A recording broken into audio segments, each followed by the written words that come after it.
about what we do. So, specific database technology that we've got, up until a certain point, volume's not really essential, and the distribution of data isn't really essential to performance and the way the system works. If you're thinking something like a key value store, all your keys are in memory, and it doesn't really matter what we're looking up. We're often just doing hash lookups.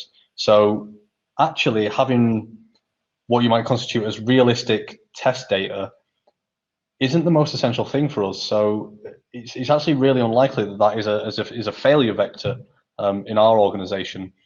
So we don't we don't we don't tend to worry too much about the kind of volume of data that we've got loaded into our database, whether it's prod-like, is it realistic?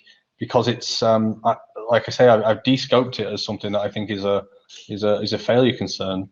In other organizations, I would say, I mean, knowing what your database technology looks like and whether that is important is the first thing. But if you think that it is, obviously having live-like data is better. So even though I didn't think it was super important, I did kind of undertake a task to put prod-like data into our test environment. I don't think it would have much effect whether I put it in or not, but I never know. There could come a day where it does. More important to us would be something like if the memory got full of keys, and that again would be a failure scenario that I would scope out. So ideally, I'm going back to my ideal scenario here as well, which is a million miles off, and I would need, like I say, 6 clones of me to get it anywhere near ready. But this Groundhog Day scenario where I replay stuff, I would really want to have a way to replay traffic like for like.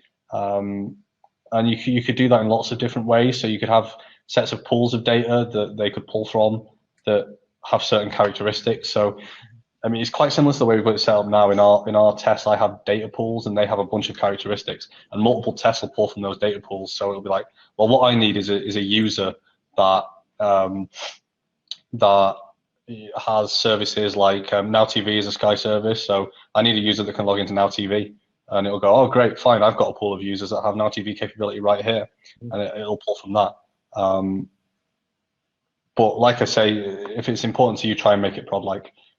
Get a copy of your prod data, obfuscate it, take all the sensitive data out of it, dump it into your test environment, and then if you can't reuse that data, dump some test data over the top of it, and make sure that all the prod data is being recycled or is hanging around in the system in a way that would make it a prod-like system.